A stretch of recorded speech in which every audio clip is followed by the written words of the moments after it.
Well, yesterday was the 4th of July, the great celebration of the birth of this nation.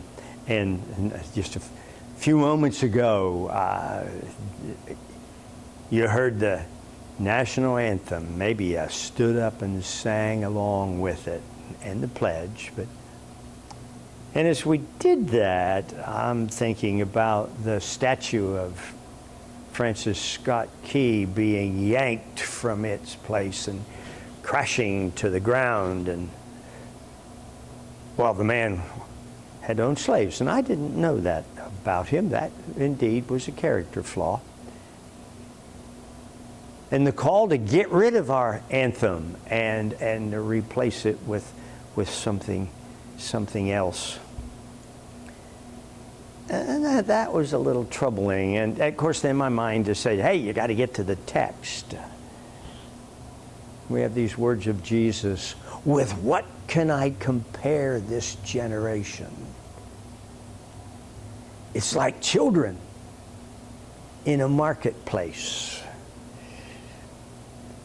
Probably an agora in a Greco-Roman city, big, large open areas with grand buildings and people here and there talking together and arguing back and forth this point of idea and this and this and this, and discussing and sometimes coming to conclusion and sometimes just struggling with an idea. But over here, children really at each other. Why, we piped and you wouldn't dance, and we wailed and you wouldn't mourn. And of course, we get to pipe your tune. We get to provide what you will say and do. And then it moves on a little bit further, and a word just jumped out of this text. In Jesus' mind, it would have been chokhmah. In the Greek thinker's mind, it would have been Sophia, wisdom. Maybe Jesus, after all, was out of the wisdom tradition. There's wisdom stuff all over this text.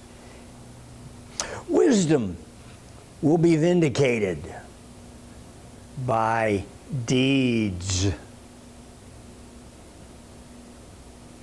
Is this wise? Is this foolish? Well, let's see what it causes. And then this prayer of Jesus again. I thank you, Father. I think he's thinking of the great truths of God, that these things are hidden from the wise and revealed to infants. Wisdom is for the simpler folks, the folks that still have room for horse sense, the common people of places like Nazareth. Then you move on a little bit further, and we have this wonderful thing. Come to me, all you who are weary and heavy laden, and I'll give you rest. Take my yoke upon you and learn from me. Because I'm gentle and humble in heart. And you'll find rest for your souls, for my yoke is easy and my burden is light.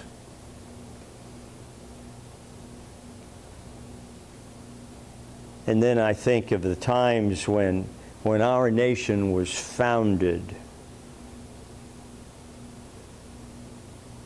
American Revolution, French Revolution, turbulent times, England at war with France and exported over here, and Thomas Paine said, these are times that try men's souls.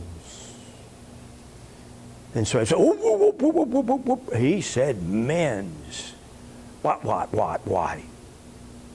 He's got to go. It's like Hatshepsut, the female pharaoh in ancient Egypt. Once she died, they began to chisel her cartouche off of monuments and replace it with others, blot him out of the pages of history. He didn't use the right words.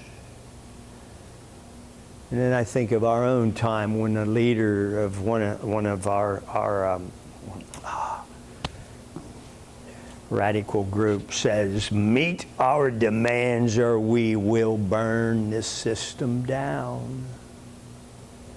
And then you read the website, and the goal is to bring the system down.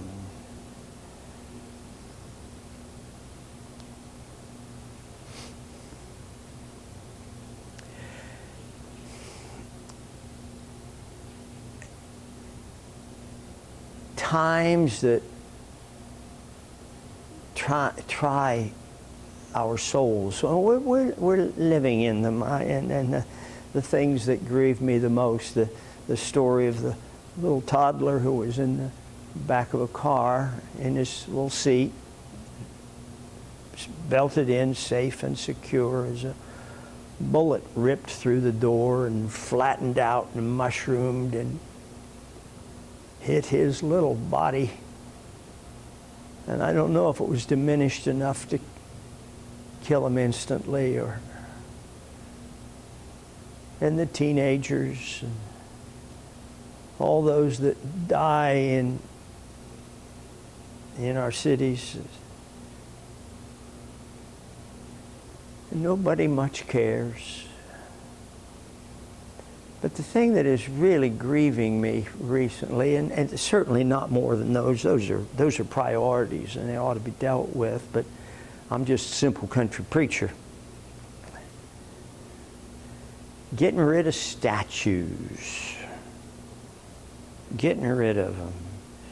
And early on they said, well, we're just getting rid of the statues of the Confederate generals, and they were, and that's proper and good. I'm not sure I agree with that, but then abolitionist statues were destroyed. One specifically who joined the army not to join the Union or keep it together. He was going to end this beastly activity of slavery. He gave up his life, and now his statue's gone. And they're beginning to take down others. Teddy Roosevelt statues being taken away for safekeeping. The Emancipation statue with Lincoln standing there with a slave just ready to rise as a symbol of the freedom of a whole host of people has to be set aside lest it be destroyed.